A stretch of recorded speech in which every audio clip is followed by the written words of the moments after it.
Muy bien, entonces, como les decía, vamos a socializar este capítulo sexto sobre las voluntades de Jesús.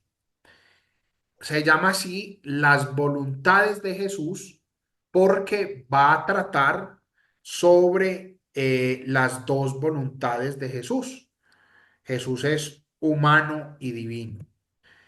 Entonces, el texto clave de este capítulo es la oración de Jesús en el huerto de Getsemaní, donde Jesús clama y le dice a su Padre, Padre, no se haga mi voluntad, sino la tuya. Ahí vemos en este texto, obviamente, descrito por San Juan, por San Máximo el Confesor, que está la voluntad humana y la voluntad divina de Jesús. Vamos a hacer un contexto un poco histórico, empezando por la doctrina monotelita. Mono quiere decir uno y telos quiere decir finalidad o voluntad. Así como monofisitas, mono, uno, fisis, naturaleza, es una naturaleza. Ahora el monotelismo es uno, mono, telos, voluntad, una voluntad. Entonces vamos a ver al grupo de cristianos que empezaron a enseñar que en Jesús había solamente una voluntad. El tema es complejo porque tiene muchas situaciones políticas. Entonces, vamos a mirar cómo, desde el punto de vista político y eclesial, el monotelismo tenía una buena idea, una buena finalidad. Después del concilio de Calcedonia, el monofisismo continuó. El monofisismo continuó y también continuó el nestorianismo, ¿cierto? Aunque más fuerte el monofisismo. Entonces, de otro lado, la otra corriente era el diofisismo. ¿Qué es diofisis? Dio dos, fisis naturaleza.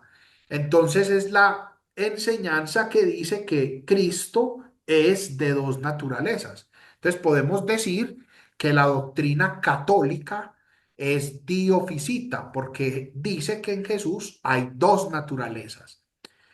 Entonces, estos son los que siguieron el concilio de Calcedonia. Entonces, habían muchas dificultades. Entonces, hay un intento de unión, ¿cierto? ¿Cómo podemos unir las dos doctrinas, el monofisismo y el diofisismo? Entonces surge el monotelismo o el monoenergismo. Energeia en griego es acción, actividad. Entonces termina describiendo lo mismo. Monofisismo o monotelismo. Monotelismo o monoenergismo. Entonces, ellos, guiados por Sergio, patriarca de Constantinopla, empiezan a enseñar que en Jesús hay dos naturalezas, es decir, toman de acá, dicen, no, efectivamente en Jesús sí hay dos naturalezas, pero estas dos naturalezas tienen un solo principio de operación y el emperador Heraclio lo respaldó. Inicialmente también lo respaldó el Papa Honorio primero, porque el Papa no tenía todos los elementos teológicos para avalar su posición, pero terminó avalando esta doctrina. Entonces, recordemos una cosa. ¿Cuál era el gran problema del monofisismo? El gran problema del monofisismo era decir que si Jesús era humano, entonces Jesús pecaba. Pero si Jesús peca, entonces ¿cómo nos puede salvar? Es poner en riesgo la salvación. Pero de otro lado, si Jesús peca, entonces ¿qué tipo de Dios es? ¿Qué tipo de ejemplo es? Entonces, por eso ellos decían, recordemos el monofisismo, esta doctrina acá enseñaba que antes de la unión, en Jesús había naturaleza humana y naturaleza divina. Pero en el momento de la unión, la naturaleza divina absorbe la humana, toma el puesto de la humana. Por eso Jesús es de una naturaleza, de naturaleza divina. Entonces, la naturaleza, esa naturaleza divina, es indefectible, no peca. Entonces, así ellos salvaguardaban este problema. Entonces, esa era su gran preocupación. Sergio encuentra en esta doctrina monotelita una forma de que los monofisitas aceptaran el diofisismo. Entonces, él que les dice, no, es que miren, no es que hubo que en el momento de la unión, la divina, la naturaleza divina absorbe la humana, no, sino que lo que pasa es, vuelve la palabra absorbe, que yo les he dicho que sirve mucho para explicar al apolinarismo, al monofisismo y al monotelismo, que cuando hay en la unión, las dos naturalezas sí siguen, pero lo que ocurre es que la voluntad divina absorbe la voluntad humana. Entonces, ¿por qué? Porque ellos ya empiezan a enseñar que cuál es el principio que nos hace a nosotros, digámoslo así, santos o pecadores, la voluntad, porque con la voluntad le decimos sí o no a Dios. Entonces ellos decían, el problema no es la naturaleza, el problema hay que salvaguardar es la voluntad de Jesús. Entonces ellos al decir que en Jesús no hay voluntad humana, encontraron, digámoslo así, como decir, hicimos bingo, encontramos la respuesta. Entonces, si Jesús es humano plenamente y es divino plenamente, pero si cuando se da la unión, la voluntad divina absorbe la voluntad humana, si Jesús no es de voluntad humana, entonces no peca, es santo, es puro. Entonces, claro, cuando muchos monofisitas vieron esta enseñanza, encontraron una forma de aceptar el concilio de Calcedonia del año 451. Entonces, obviamente, era un motivo para ellos de mucha alegría, porque ya encontraban cómo aceptar un concilio sin la gran preocupación de ellos. Entonces, claro, esta doctrina empezó a tomar mucha fuerza y el emperador Heraclio, que ya el imperio estaba teniendo problemas porque estaba el Islam, estaban los persas, bueno, habían diversos problemas, pero fuera de eso los cristianos estaban divididos entre los que aceptaban Calcedonia y los que siguieron siendo monofisitas. Entonces, claro, el emperador ve ahí una forma de lograr la unidad de la iglesia, para que la iglesia no siguiera discutiendo. Entonces, ya Sergio empieza a exponer la doctrina, en cierto sentido el Papa un poco le respalda. Entonces, el emperador saca un edicto llamado Éctesis para fundamentar y argumentar la doctrina del monoenergismo o del monotelismo. Todo estaba muy bien, todo estaba de acuerdo, seguramente iban a estar en paz, pero ojo, que aunque fuera una doctrina que pusiera de acuerdo y que lograra la unidad, era una doctrina falsa. Y la falsedad no va con la iglesia. La falsedad no va con el Señor. La iglesia debe encontrar su verdad. Y entonces surgió un monje, Máximo el Confesor, que encuentra el apoyo también de Sofronio de Jerusalén. Y Máximo dice, no, ustedes están equivocados. Es que si Jesús es de dos naturalezas, también es de dos voluntades. Negar una voluntad humana de Jesús pone en riesgo nuestra salvación, porque entonces Jesús humanamente hablando no quiso nuestra salvación. Además, si Jesús no es de voluntad humana, no es plenamente humano. Entonces, si Jesús no es plenamente humano, ¿cómo va a redimir a los seres humanos? Entonces Máximo el Confesor dice, no, están equivocados. Y esto le vale muchos problemas, claro, porque el emperador pues quería una doctrina que pusiera de acuerdo. Entonces, incluso Máximo el Confesor recibe una condena, lo llevan ya siendo anciano y ordenan que le saquen la lengua y que le corten la mano. Entonces, era como el signo de no puedes enseñar, no puedes escribir. Has enseñado y has escrito, no más. Fue una forma de callarlo. Por eso se le llama el confesor, porque si bien no murió mártir, confesó la fe, derramó su sangre para que eh, la fe de la iglesia tuviera efecto. Al gran santo Máximo el Confesor lo termina respaldando el Papa Martín I. Y Martín I condenó el éxtasis y condenó también a Sergio, el promotor de la herejía monotelita. El Papa también fue desterrado y sufrió. Estos dos personajes lideraron una campaña fuerte para que la iglesia encontrara y llegara a la verdad. Miren que este es un ejemplo de que la verdad en la iglesia no es democracia, no es quién opina. Ah, la mayoría dice que Jesús es de una voluntad, entonces esa es la verdad, ¿no? La verdad es la verdad. Aunque sea un pobre monje, humilde quien la esté defendiendo. Y Máximo logra casi contra muchas objeciones y contra muchas personas explicar la fe y convencer a la gente de la fe de la iglesia. Este Máximo el Confesor entonces termina siendo desterrado a Crimea y torturado, como les dije, pero defendió la fe. Pasemos ahora a los defensores de las voluntades de Cristo.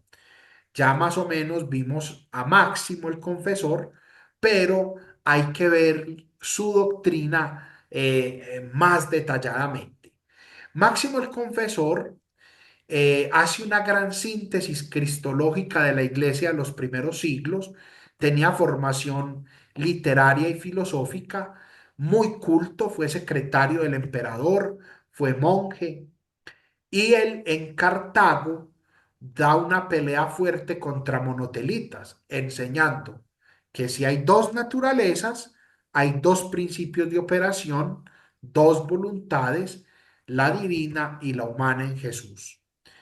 En el 649 se hace un concilio lateranense y allí se condena el monotelismo y el Papa apoya la doctrina que estaba enseñando Máximo el Confesor. Ya en el trono estaba el emperador Constante II y furioso se fue contra él. Máximo el Confesor dice que en Cristo no hay una unión natural, sino unión hipostática. Es lo que la iglesia había enseñado. La unión de las naturalezas se da es en la persona. Y Máximo le escribe al diácono Cosme y le dice que según los padres, esto es la enseñanza de San Basilio, lo común y lo universal es la esencia de la naturaleza. Lo propio y lo singular es la hipóstasis o la persona. Entonces, esta enseñanza vale que él cite a Basilio diciendo, nada es consustancial consigo mismo, sino solamente un ente con otro, ¿cierto? O sea, yo, por ejemplo, soy consustancial a ustedes. Yo no soy consustancial conmigo mismo, ¿cierto? Pues yo soy de sustancia humana, soy consustancial con ustedes. Muy bien. Entonces dice Máximo el Confesor, si hay dos naturalezas diversas por esencia, pueden unirse solamente si conservan en la unión su principio esencial propio. esta unión se da en el plano de la hipóstasis. Entonces, lo que Máximo el Confesor está diciendo es, si la unión en Jesús se da en su persona divina, la unión de la naturaleza se da en su persona divina, esta unión es válida, es real, si cada naturaleza conserva su principio esencial. O sea, no tiene sentido decir que Jesús es naturaleza divina y naturaleza humana si lo humano no conserva todos sus principios esenciales. Entonces, él pone el ejemplo de la unión del alma y el cuerpo. El alma y el cuerpo están unidos y el cuerpo tiene sus propiedades y el alma tiene sus propiedades. ¿Se imaginan ustedes que cuando se diera la unión alma y cuerpo, pues uno de los dos perdiera sus propiedades? No. Entonces, asimismo, es la unión en Jesús donde se conservan sus propias propiedades. Por eso Cristo es por divinidad igual en esencia al Padre y al Espíritu, pero en su humanidad es igual a su madre y a todos nosotros. Entonces, las características que le diferencian del Padre y de nosotros le dan a su persona una identidad única, inconfundible. O sea, miren que Jesús no es igual al Padre, digámoslo así, es igual al Padre en cuanto a la divinidad. Pero hay algo de Jesús que lo diferencia con el Padre. ¿Qué? Son personas distintas. Y también Jesús es diferente a nosotros. Entonces, ¿qué ocurre en Jesús? Que si bien Jesús es igual al Padre y Jesús es igual a nosotros, es igual al Padre según la naturaleza divina, igual a nosotros según la naturaleza humana. Lo interesante que está enseñando Máximo el Confesor es, venga, sí, pero en Jesús, él, si bien es igual al Padre, el Padre no asumió la naturaleza humana y eso lo diferencia de él. Y con nosotros, él es de naturaleza humana, pero nosotros no somos de naturaleza divina y él sí. Entonces Jesús tiene una identidad inconfundible. Esa es la teología y la antropología de Máximo en Cristología. Entonces él dice, hay que defender el diofisismo. ¿Por qué? Porque no creemos que esta naturaleza humana sea abolida por la parte más fuerte, la naturaleza divina. Lo primero, es un error, ahí está criticando el monofisismo, que dice que la naturaleza divina absorbe y termina aboliendo la naturaleza humana. Y la naturaleza humana es enipostatizada en la persona divina. Recordemos lo que vimos la clase anterior. La naturaleza humana subsiste en la persona, ¿cierto? ¿Por qué? Porque es en la persona divina de Jesús donde se da la unión. Por eso se dice en hipóstasis. En hipóstasis quiere decir en la persona. Pero si bien se da una unidad, cada naturaleza tiene un principio propio de operación. Entonces, Máximo el confesor hace una gran explicación de la voluntad humana. Él necesita justificar, explicar por qué Jesús sí es de voluntad humana. Y entonces él, basado en Aristóteles, pero también con un toque muy original, explica el acto volitivo humano. Entonces, él dice que nosotros tenemos télesis, una voluntad natural. Una voluntad natural, es decir, un principio de operación. Y cuando uno va a actuar en nosotros, hay algo que él dice que en Jesús hay, es la ñome. La ñome quiere decir, digámoslo así, traducir esto es muy difícil, pero una posible traducción es el juicio, ¿cierto? Entonces, yo ya enseguida pongo un ejemplo. Pero además, para esta dinámica de la acción, hay algo que se llaman el diátesis. Exis, el hábito. Es como una forma también de traducir esto, hábito. Muy bien. Y esto nos cualifica, es decir, que la voluntad natural pasa a ser una voluntad ya cualificada. Máximo lo llama así, la búlesis proairesis.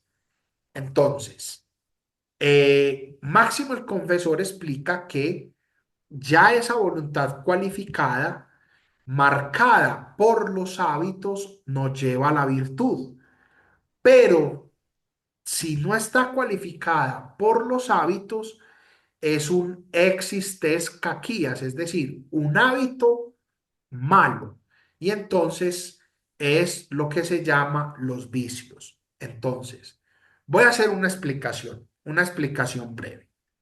Supongamos que estamos en el salón de clases, ¿cierto? Estamos en el salón de clases y yo me encuentro, ¿cierto?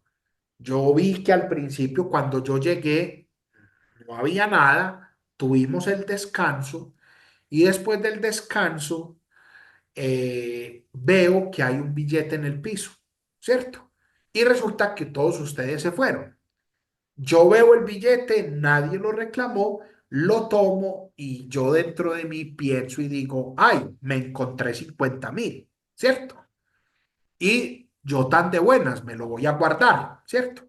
Entonces, esa voluntad natural, ese primer instinto, la voluntad natural es la capacidad de querer, es la capacidad de que uno tiene, o sea, tenemos voluntad, podemos querer, pero también es como ese primer instinto natural o ese primer querer natural. Entonces, aquí pasa algo que se genera un juicio. Siempre que uno va a hacer algo interiormente, entonces hay un juicio. Uno dice, venga, pero si es correcto lo que estoy haciendo, eso está bien hecho. ¿No será mejor guardar y cuando vengamos a la próxima clase preguntar a quién se le perdió? Porque evidente que fue a uno del grupo, porque antes de la clase no estaba. Y seguramente se va a encontrar quién fue el que perdió el billete. Entonces yo hago un juicio, pero yo igualmente puedo responder y decir, nadie me vio. Aunque de pronto no esté bien hecho, yo me lo voy a dejar para mí. Y miren que en esas dos actitudes influye mucho lo que se llama el hábito. O sea, hay un hábito que es la disposición que uno tiene para el bien. Si, por ejemplo, no ha sido formado en valores, en virtudes, obviamente yo veo el billete, lo tomo y digo, ay, me encontré, hago el juicio, pero en un proceso interior rápido, yo digo, no, no me corresponde, lo voy a guardar y luego voy a preguntar de quién es. Entonces el hábito me lleva a la virtud. ¿Por qué? Porque yo ya tengo un hábito, una disposición para el bien. Los hábitos configuran nuestras acciones. Los hábitos nos ayudan. Entonces, en cambio, si yo no tengo hábitos bien formados, el juicio lo determino rápidamente y digo, de malas, nadie se dio cuenta. Si me preguntan, lo entrego. Y eso me hace que termine cometiendo un acto ilícito y eso es lo que se llama actúo según el vicio.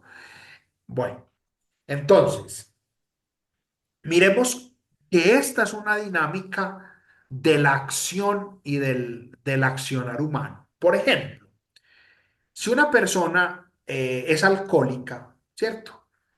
Y se levanta y entonces alguien le ofrece un licor, él en su voluntad natural dice, ah, que me están ofreciendo, qué rico tomar. Pero se hace inmediatamente también el juicio y dice, pero otra vez, ya he tomado mucho. Sin embargo, como no tiene un hábito, una disposición para el bien, y como está acostumbrado a beber, el juicio se diluye fácilmente y termina actuando según el vicio. eh, es la importancia acá en esta voluntad humana de configurar nuestra vida por hábitos, por la disposición permanente para hacer el bien. ¿Cierto? Más que la palabra hábito es muy bonita, pero también es sobre todo pensar en una disposición interior, una disposición permanente para realizar el bien. Y eso nos lleva a actuar según la virtud. Entonces, miremos ahí ese hábito humano que nos va a servir para explicar la voluntad humana de Jesús. Entonces, Máximo el Confesor, después de esto, por eso enseña y dice, eh, la voluntad humana no queda eliminada por la divina, actúa en comunión con ella. Ambas se complementan mutuamente sin neutralizarse. Cada una actúa, porque el modo de actuación es natural. Es el signo distintivo y lo constitutivo de la naturaleza. Claro, la naturaleza tiene un principio de operación propio, por eso no se puede eliminar de Jesús. Entonces, si en Jesús hay dos naturalezas que están unidas en una persona, el modo de actuación propia de ambas naturalezas no puede ser cambiado. Así como en Jesús, en la unión, quedan y están las dos naturalezas, por el hecho de que en Jesús hayan dos naturalezas, también hay dos voluntades. Entonces, la persona no tiene actuación propia, ¿sí? No, la persona no tiene actuación propia. Nosotros actuamos según la esencia. La naturaleza es la que determina la modalidad o el tropos en griego de la actuación según la propia esencia, ¿cierto? O sea, no es que digamos nosotros que los seres humanos es propio de nosotros caminar, pero hay un ser humano que vuela. No, eso es fantasía. Superman es fantasía. En la realidad el ser humano no puede volar porque la persona actúa de acuerdo a su propia naturaleza. Entonces, si nosotros somos de naturaleza humana, esa es nuestra actuación. Muy bien. Vamos a ver cómo llegamos acá al huerto de Getsemaní, teniendo en cuenta la explicación de la voluntad humana de Máximo el Confesor y cómo se interpreta y se explica el tema de la voluntad divina y la humana de Jesús.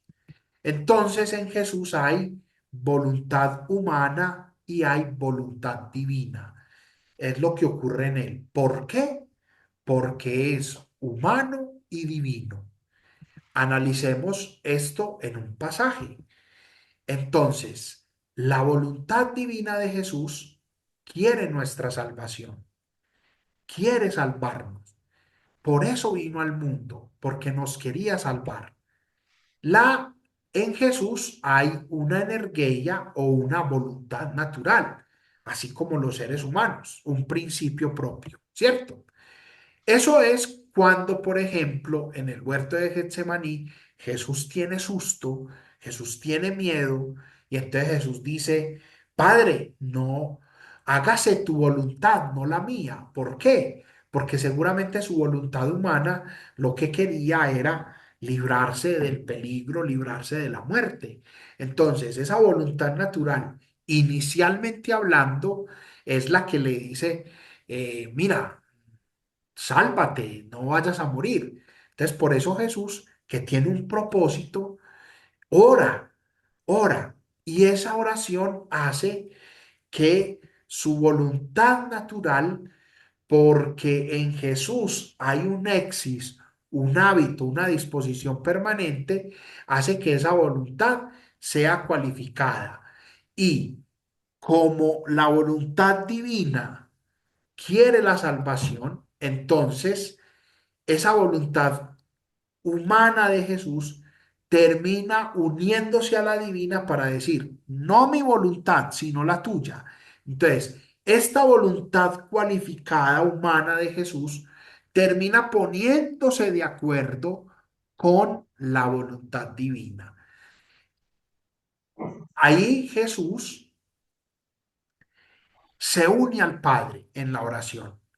Jesús supera su instinto humano o su querer humano inicial y como Jesús, en Jesús, porque es el Hijo de Dios, porque vive plenamente unido al Padre, en Jesús hay un hábito permanente para el bien. Entonces, inmediatamente, a pesar de que una voluntad natural inicial lo quiera librar de la muerte o librarlo de su proyecto más que de la muerte, porque aquí lo esencial es el proyecto salvador, ese Jesús ora y se une al Padre y el proyecto de salvación termina salvándonos. Por eso hay una virtud en Jesús, una disposición permanente para el bien. Este exis configura la voluntad humana de Jesús y por eso esta voluntad humana cualificada quiere la salvación como quiere también la voluntad divina. Entonces, ¿en qué se unen la voluntad humana y la divina de Jesús? En que ambas quieren la salvación, ¿cierto? Si bien humanamente hablando, en Jesús pudiera pensar, ¿cómo me libro de la muerte? Él por eso ora y por eso su voluntad humana se, digámoslo así, se pone de acuerdo. La voluntad humana se entrega a la voluntad divina, se hace uno con ella, se arroja, se le entrega al Padre y a la voluntad del Padre. Esto es lo que Máximo el Confesor enseña y que es tan valioso.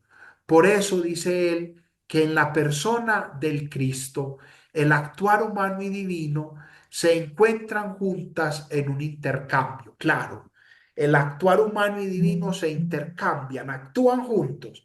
Pero así pone una palabra que se utiliza mucho en Trinidad, pericóresis, que era un baile donde había uno y dos alrededor. Entonces acá Máximo toma esto para decir que así como hubo un baile donde era tan armónico que la gente visualmente pensaba que había un solo bailarín, cuando en realidad habían dos, porque hacen y actúan, realizan exactamente los mismos movimientos, así ocurre interiormente en Jesús. Su voluntad humana y divina, las dos actúan, como decir, los dos bailan, como en el ejemplo, pero se ve solo una acción, ¿cierto? Porque hay una armonía, ¿sí? Dos principios de acción, pero con esa armonía hay una persona que actúa y esos dos principios de acción tienen una armonía plena. Ese es el ejemplo ahí de la pericóresis. Por eso dice Máximo, nuestra salvación no es solo voluntad divina, sino también voluntad humana de Cristo. Cristo quiso nuestra salvación humanamente y divinamente, porque Él es Dios. Bueno, yo quiero acá, terminando con la doctrina de Máximo el Confesor, poner en contexto porque esta doctrina alimentó mucho la monástica cristiana. Miren esta belleza de monasterios. Esto se llama Meteora en Grecia, monasterio sobre la roca. Los monjes empezaron a, a pensar que nuestro actuar humano tenía que imitar el actuar humano de Cristo. Entonces, si Jesús, que es Dios, y Él a nosotros nos ha hecho hijos del Padre, somos hijos en el Hijo, nosotros debemos hacer que nuestra voluntad humana actúe según la voluntad de Dios. Debemos entregarnos a Dios, así como la voluntad humana de Jesús se entregaba, se ponía con el Padre, se daba totalmente al Padre. Así debemos ser nosotros, entregarnos totalmente al Padre, darnos totalmente a Él. Por eso empieza a hablarse eh, de la acción nuestra cristocéntrica, es decir, que nosotros debemos actuar como actúa Jesús. Ahí está eso tan bello de los talleres de oración y vida del padre Larrañaga, donde se pregunta, ¿qué haría Jesús en mi lugar? En este momento concreto de mi vida, en esta situación, con esta persona, con este grupo, ¿qué haría Jesús en mi lugar? ¿Cómo actuaría Cristo? Porque nosotros debemos, según esta doctrina de Máximo el Confesor, configurar hábitos humanos, es decir, la sexis de Cristo, la disposición permanente de Cristo para hacer el bien, tiene que ser también nuestra exis. Es decir, la forma como Jesús actuaba, esa disposición permanente para el bien, también puede ser nuestra. Entonces, los monjes acá en Meteora, por ejemplo, han enseñado eso, de configurarse y de unirse a Jesús, unirse a Jesús. Por eso ellos enseñan, y está todo esto de la mística cristocéntrica, que ya tus ojos no miran como tus ojos miran como los ojos de Jesús. Tu voz ya no es tu voz es la voz de Jesús. Tus oídos no son tus oídos, son los oídos de Jesús. Obvio que son tus ojos, obvio que es tu boca, obvio que son tus gestos, pero configurados al modo de Jesús. Yo debo aprender, esa es la mística cristocéntrica, a mirar como Jesús mira, a hablar como Jesús habla, a escuchar como Jesús escucha, a tocar como Jesús toca, pero sobre todo aprender a amar como Jesús ama. Esa configuración hace que nuestra voluntad humana, al igual que la voluntad humana de Jesús, se una a la del Padre, y así nosotros actuamos como seres divinizados, que fuimos hechos dioses por gracia. Somos dioses e hijos del Altísimo, dice la palabra, pero no dioses por naturaleza, dioses por gracia, y podemos actuar como Él. También esta tradición monástica está, por ejemplo, en toda la espiritualidad del Monte Athos, eh, lo que llaman el pequeño Vaticano o ortodoxo. Allí hay unos monjes también que dentro de su gran espiritual, de su gran legado espiritual, está todo esto de la cristificación. Ese es un nombre hermoso que que explica esta doctrina. Cristificación. Nosotros adquiriendo la forma de Cristo. Finalizamos entonces con la posición del Concilio de Constantinopla.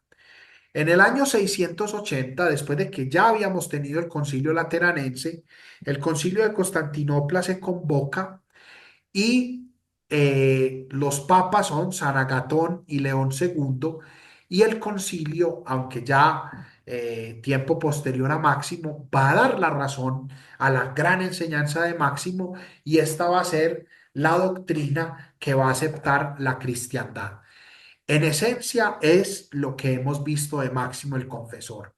En Cristo hay dos voluntades y dos operaciones naturales, divinas y humanas. No están opuestas, sino cooperantes. El Verbo hecho carne, en su obediencia al Padre, ha querido humanamente lo que ha decidido divinamente con el Padre y el Espíritu Santo para nuestra salvación. Por eso, la voluntad humana de Cristo sigue a su voluntad divina, sin hacerle resistencia ni oposición, sino todo lo contrario, estando subordinada a esta voluntad omnipotente. Padre, no se haga mi voluntad, sino la tuya. Amén. Esta doctrina, entonces, en un esquema breve, se explica así. Cristo es una persona con voluntad divina y voluntad humana. ¿Por qué? Porque es de naturaleza humana y de naturaleza divina. Esa voluntad divina y esa voluntad humana tienen un acuerdo. ¿Cuál es el acuerdo que tienen? En que la voluntad humana quiere y la voluntad divina quiere nuestra salvación. Esa es la enseñanza grande de este concilio. Por eso, recordemos nuestro esquema. Cristo es una persona. Nos dice Calcedonia que en Cristo hay una unión hipostática. ¿Qué es la unión hipostática? Nuevamente, definición cristológica importante.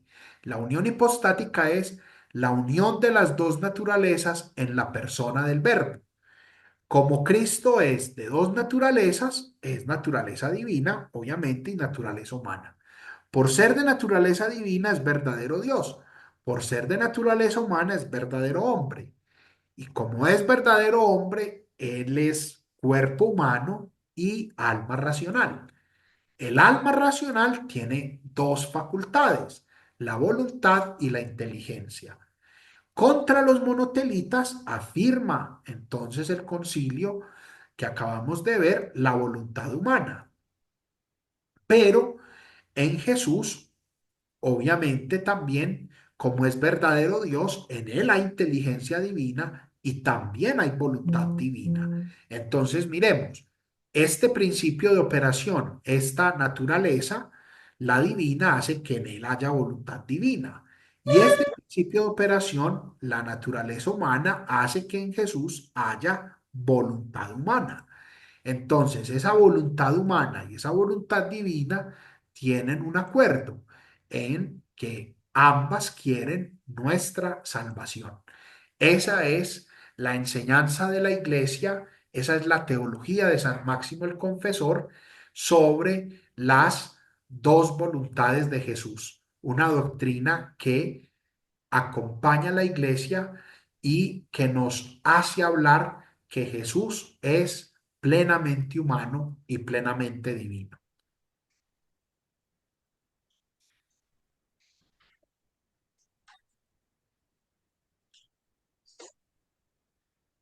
Muy bien, esa era pues la